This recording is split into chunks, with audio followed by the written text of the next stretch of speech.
I remember the sea, the smell of the salt and the crash of the waves as we drew closer to Kugane.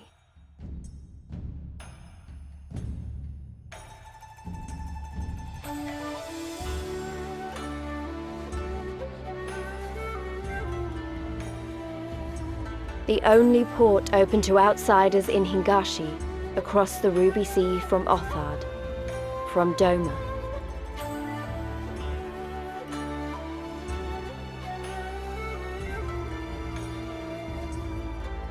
All the colors of the rainbow, all the peoples of the world, all in one place. I wish you could have seen it.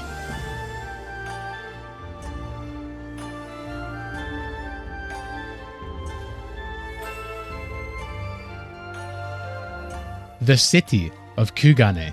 A different culture is definitely present in the way the people dress, the way the buildings look, everything. They are truly of Far Eastern origins. It is like nothing we have seen before.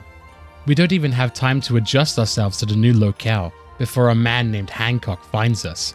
He was sent here by Lolorito to give us a place to rest at their offices. We barely trust Lolorito as it is. Why would we trust one of his employees? Give us one good reason why we should trust him. We are trying to gain access to a nation that is completely sealed off from the outside. Many people come to Kugane as it is a bustling trade port. This includes the Garleans, having an embassy right here in this city. If the Garleans are in Kugane, who is to say they aren't following our every move, listening to our every conversation? Let us at least accompany him to his offices and hear what he has to say. The walls of his offices are warded to stop any surveillance from listening in on the conversation. We can talk freely here without any worry, and are welcome to come and go as we please. Lolorito has granted us this aid because he feels remorse over the bloody banquet and wants to make up for it. He also knows that we intend to help Yugiri and Gosetsu on the Doman Liberation Front. They have come to Kugane, but have had a hard time getting across the Ruby Sea. We are in Kugane, the only port open in all of Hingashi. Doma is on the eastern coast of Yanxia. If you want to reach Doma from Kugane, you must cross the Ruby Sea that lies between them. The territory of the Ruby Sea is outside both of Hingashi and Doma's jurisdiction. The group known as the Confederacy controls these waters. To cross the sea requires you to pay the Ruby Tithe. Doing so, the Confederacy will guarantee your safety. Garlean took control of Doma 25 years ago, but they never needed the Ruby Sea and allowed the Confederacy to exist. Now the new viceroy condemns them and wants to brand them as enemies of the Empire. Hingashi were pressured into severing ties with the Confederacy and claimed the Ruby Tithe to be illegal. Now the Confederacy attack any ship that tries to sail across the Ruby Sea, forcing them to pay the Ruby Tithe. We can see why Yugiri and Gosetsu struggled to cross the Ruby Sea. The only thing we can do is shadow their path, and hopefully we'll learn of their whereabouts as we do so. Our search for Yugiri and Gosetsu has turned up nothing. Nobody will respond to us, and those that do only tell us that they turned them away. That was until we spoke to the Namazu, Gyr. He took them across the Ruby Sea, and he will do the same for us, but only for a price. We decided to take some time to think about the deal. He tells us to hurry, as he can only arrange everything by nightfall. The deal sounds too promising. There's something fishy about him. No pun intended. This could be a trap, but we don't have any other leads to go from, so let's decide a plan. The plan is to follow Gyr whilst Alphino watches from above. Should anything go wrong, we will return to the Ruby Bazaar. We don't want to become enemies of the Sekisei Gumi. Just as we assumed, Gyr has lured us to a corner of Kugane, one away from prying eyes. He calls out to his comrades, the Garleans. Lise kicks Gyr into the sky, knocking him out. She wants to take him back to the Ruby Bazaar to question him. We defeat the group of Garleans with ease, but the sounds of battle has drawn the attention of the Sekisei Gumi. They dispatch patrols throughout the Ijin district, which makes it impossible for us to reach safety. A Kojin finds us and tells us to stay hidden. He goes out and tells the Sekisei Gumi that we went that way, notioning to the opposite direction, and tells us he will take us to the Ruby Bazaar, a different and safer way. Just as Soroban the Kojin said, we were able to arrive at the Ruby Bazaar.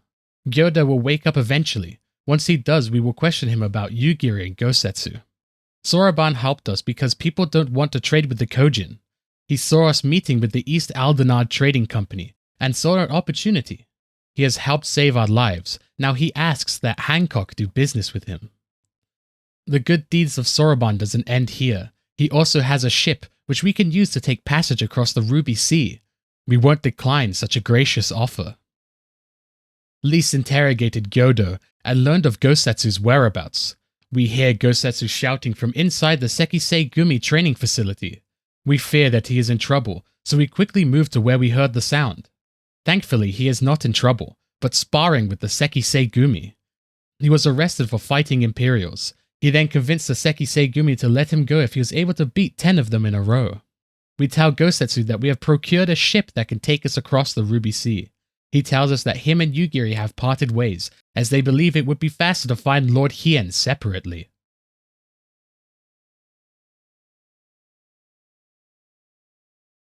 I remember the water, how it turned crimson in the morning sun. A shimmering sea of rubies, stretching from horizon to horizon. You could almost believe it went on forever. But beyond that red expanse lay a land in turmoil. On the shores of Othard, our Doman brothers struggled in vain.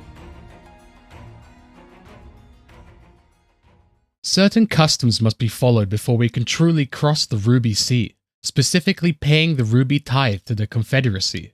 We meet a man known as Tansui, who serves just under their captain. Soraban pays for our tithe, but Tansui has to leave to deal with Imperials being aggressive to other members. We follow him to aid him if a battle were to break out.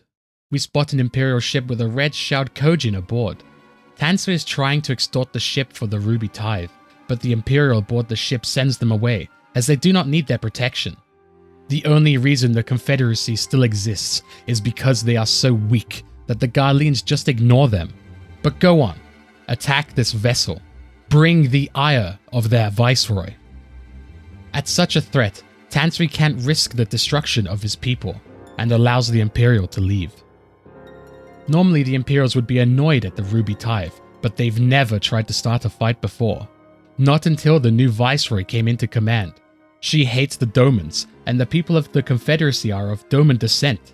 If they try to do anything, they will be branded as enemies of the Empire. Red Kojin are different from the Blue Shroud Kojin like Soraban. They will fight for whichever side pays the most coin. We would ask Soraban about it, but he seems to have disappeared. They would join the Doman Liberation Front, but they have seen the Imperials fight. They know that compared to them, they are just boys with boats. They are low on funds. The captain has to make a decision soon about what the Confederacy will do. The Viceroy is currently in one of the fishing villages, holding court on the people she brands as traitors. Gosetsu wants to find Soraban and stop the she-devil once and for all. We find Soraban hiding ashamed to be seen with his red-shelled relatives, but we are understanding of the situation. We use his boat to move once more onto a different fishing village. Luckily for us, the one we land on is the exact one the Viceroy is holding this court. The village known as Isari. There are Imperials scattered across the village. They have rounded up all of the civilians in the center of the village. This is the first time we see the traitor who sold her homelands to the Garleans, Yotsuyu. And somehow, yet again, Grinwat has managed to find himself on the same path as us. She regards the Domans with such disdain. They shouldn't be afraid. They've lived under Garlean rule for 25 years after all. The Kojin have captured one of their own, a traitor who attempted to flee the Empire.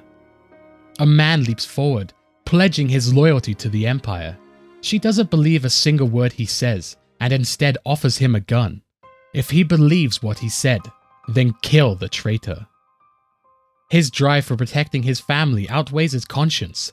He gets enough willpower to pull the trigger, and kills the traitor. But Yotsuyu doesn't stop there. She wants him to shoot 2 old people.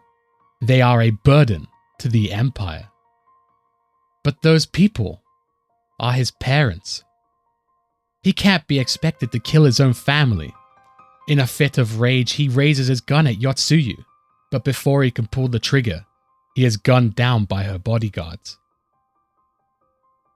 Gosetsu has had enough of this farce and is ready to attack the Imperials out in the open. We are inclined to agree with him, but we can't do it now. Who knows what the Garleans will do with all of those civilians? Gosetsu ignores our pleas to wait and instead offers time. He is a well-known fugitive in the Empire. They will detain him and try to get any information they can out of him. Use this time to put together a plan. A very reckless plan, but he seems determined to do so, willing to take the pain that comes from it. In the end, we decide to let him go. Just before he charges off, he tells us to look towards the tower in the northeast. They may aid us in our plans. Gosetsu's intervention has saved the lives of the civilians and granted a distraction for us. Let us not use the time he has granted us foolishly. The tower to the northeast is of Confederacy control. He may have wanted us to receive aid from them. They are saying the same thing they told us earlier. Still, we have to try. Alice takes a page from her brother's book and tries to make them change their mind. Yotsuyu's wrath has no end, and the Confederacy will not be spared. They know that one day a choice must be made, and that day is now. Join us in the fight. She took their Doman brothers and murdered them just for her satisfaction. But to attack would mean that they would be wiped out, or they just keep letting her have their Doman brothers. It's a disgraceful way to survive, but it's their only way to do so. They will wait until the day they are stronger than the Empire. Then they will bring about retribution. As he said, it is disgraceful. Their Doman brothers are willing to die for them, yet they aren't willing to even risk their own life for theirs. Rasho clenches his fist in anger. He agrees with our words, but cannot do anything without some sort of sign. Alize has an idea, a reckless idea. She will give them a sign, one that will allow them to drive all Garleans out of Isari. They are afraid to attack because they don't want to risk the ire of the rest of the Empire. But we won't stop our liberation at just the Ruby Sea. We intend to liberate Doma as a whole. But these are just words, and they won't believe that we are capable of such a feat. Therefore, we will rid the Garleans of one of their allies, the Red Kojin. If we succeed in doing so, they will help us liberate Isari. Rasho will weigh us by our deeds, and agrees to the terms set by Alize. Rasho tells us to seek the Isle of Beko. We find a cave system and travel through it. We see a light at the end of the tunnel, which reveals a settlement which resides underwater. It is almost as if it was being contained within a bubble at the bottom of the ocean. Our friend Soroban lives down here. The settlement we have found ourselves in is known as Tamamizu. It is the blue-shelled Kojin village. Soroban insists that we meet with the village elder known as Bunshin. We tell them of what we want to achieve, to stop the red-shelled Kojin from helping the Garleans, and we are hoping that they have some information as to what we can do to stop them. All creation is tapestry, through which divine is interwoven. Kami are legion. They can be found in the great and in the small. Though they come and go as they please, they favor certain vessels. The ancient, the precious, the exquisite.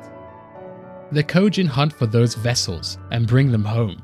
But how do the Kojin find these vessels if they make enemies with the Garleans? The Red Kojin decided that it was better to befriend them instead.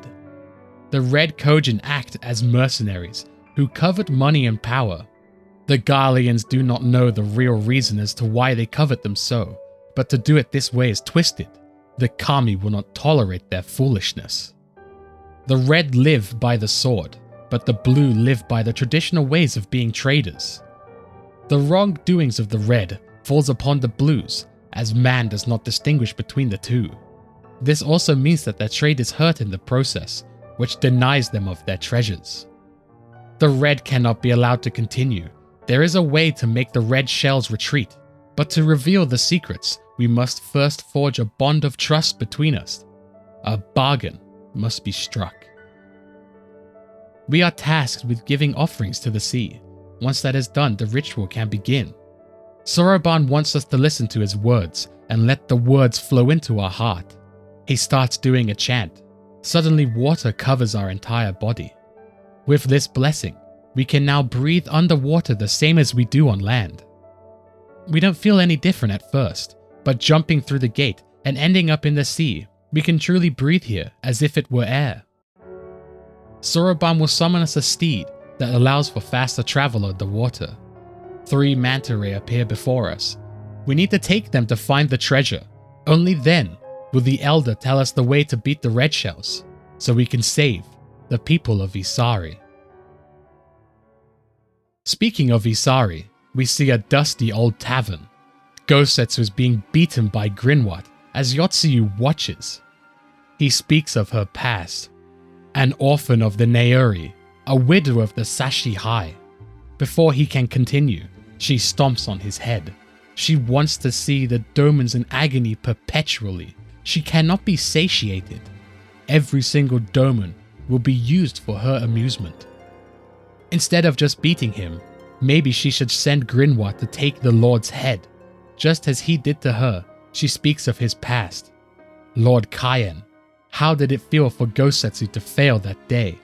To have his death on his hands. Not that Gosetsu isn't used to being disgraced. He wanted to do anything to be with his master once more. So much so that he drew his blade for the Garleans. He slew thousands of men in the Empire's name. He is a survivor, just like her. Tell me what happened to Lord Hien. The details escape him at the moment. Maybe her dog can help jog his memory. Grinwat continues to beat Gosetsu. We must journey to Suino Sato, looking for the treasure named Yasakani no Magatama. We look for the overseer first to see if he will help us. They won't help outsiders, especially not those seeking treasures, and send us away. Whilst in the village of Suino Sato, we meet Yugiri's parents. Yugiri lived here but was eventually banished by the Ruby Princess once she learned that Yugiri left to become a shinobi. They can help us find the Yasakani no Magatama. It glows when under a certain light. He will lend us a lamp which will make it shimmer with a divine magnificence. Eventually we find the treasure and report to Alize what we have found. Now that we have found the treasure, Bunshin will tell us how to defeat the Red Kojin. He hands us a blade which will open the vault of the Kojin on the Isle of Zeki. When the vault is attacked, it will bring all of the Red Kojin back home to defend their treasures. With Yasakani no Magatama in hand, we go to the Isle of Zeki and make our presence known, which causes the red shells to return home. Using the knife Bunshin gave us, we open the vault and find ourselves in their treasure room. Just as Bunshin said, Yasakani no Magatama is reacting with the other 2 treasures here. By bringing Yasakani no Magatama with their brother treasures, the sword, Ame no Murakumo, and the mirror, Yata no Kagami, we have unknowingly made this being whole. A voice booms throughout the area, asking who made him whole. The Kojin try to take credit for it, making the kami attack us, but it was us who brought the trinket here, willingly. The kami likes our audacity, and wants a contest of wills to mark the occasion. The 3 treasures turn into electric spheres that create a beam of energy between them. Water gathers underneath them, and suddenly the sky darkens. A bolt of lightning hits the water below to reveal a kami known as Susano, Lord of the Revels. This kami is actually just a primal. We will not permit a primal to roam free and accept his contest of wills. The Lord of Revels revels in the opportunity to fight us. We steal our resolve and battle Susano. In the end, the Lord of Revels falls to our blade. The kami is defeated.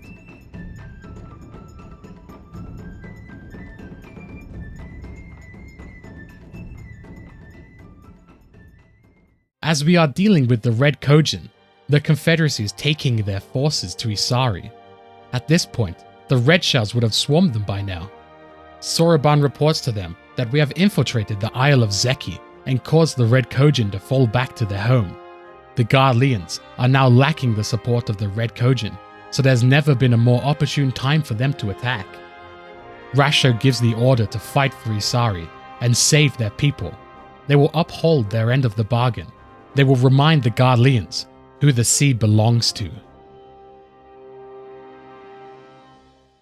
Back at the tavern in Isari, Grinwat is exhausted from torturing Gosetsu. He still won't divulge any information. If his body won't break, then instead Yotsuyu will break his will. She will kill a civilian for every question he refuses to answer. Before they can start this massacre, the Confederacy has arrived to put a stop to the Garleans. Lys and Alize are holding off the Red Kojin as we battle with Susano. One of the Kojin announces that the Shellless One has defeated Susano.